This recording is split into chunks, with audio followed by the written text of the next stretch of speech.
Alors, on va créer un calque en dessous, dans lequel on va peut-être mettre un dégradé. C'est l'occasion de voir un peu les dégradés, pourquoi pas.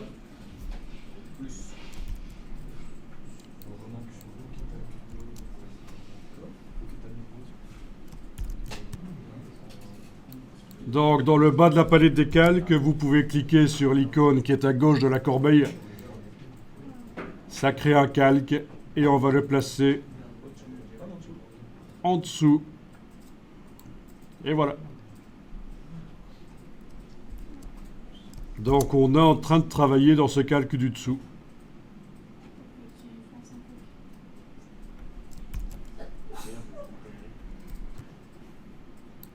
Et dans ce calque du dessous, vous allez pouvoir mettre un dégradé.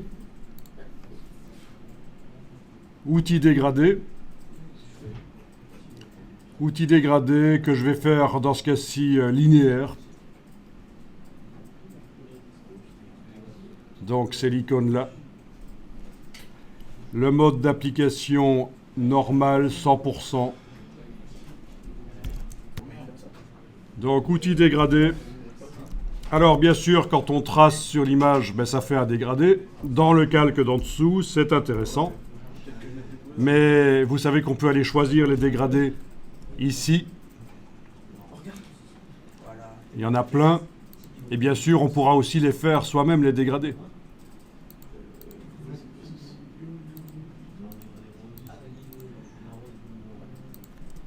Et vous avez aussi menu fenêtre, dégradé. C'est une palette de dégradés. Menu fenêtre dégradé. Là, voilà. Ben, c'est la même chose qu'en haut à gauche, en fait. Hein. Sauf que c'est une palette et je peux même la prendre par son nom, comme ça. Et la déplacer, la rendre flottante. Voilà. Je vous laisse choisir le dégradé. Ah oui.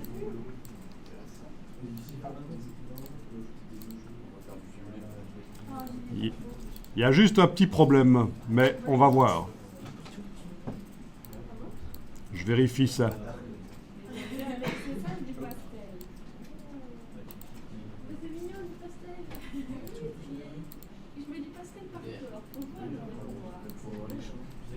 Donc, je ne sais pas s'il y en a certains parmi vous qui ont été testés la palette dégradée.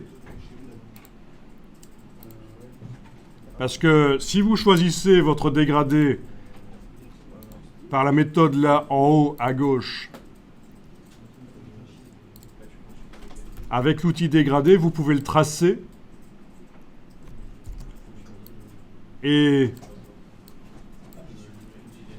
ça arrive sur le calque. Des pixels arrivent sur le calque. Mais alors, si quelqu'un parmi vous a eu l'idée d'utiliser la palette dégradée, menu fenêtre dégradé,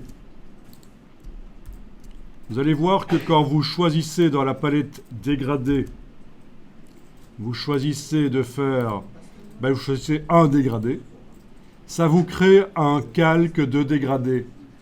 Et le problème, c'est que l'outil dégradé ne vous permet pas de retracer la direction, la dimension du dégradé, etc.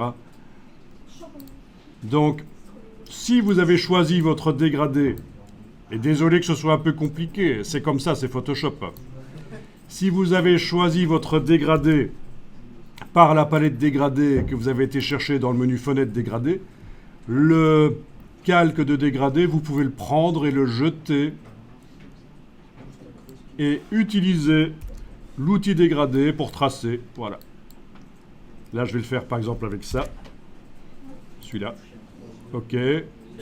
Je jette le calque de dégradé. Je trace. Voilà.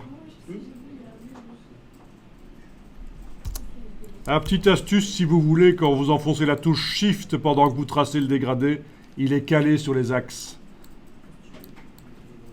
Mais dans ce cas-ci, je le ferai plutôt horizontal, vous voyez. C'est-à-dire que je trace en vertical pour avoir un dégradé horizontal. Avec la touche Shift, il est calé sur les axes.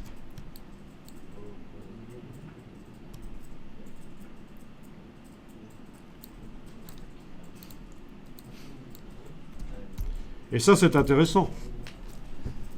Ça vous permet de faire un fond artificiel et autre chose que du blanc. Les dégradés, on peut les faire soi-même, bien sûr, aussi, mais là, vous avez déjà pas mal de dégradés disponibles. Ne compliquons pas les choses. On va pas voir l'éditeur de dégradés tout de suite. Alors, moi, à votre place, j'enregistrerai l'image, voilà. Enregistrer l'image dans le dossier jour 2 matin au format Photoshop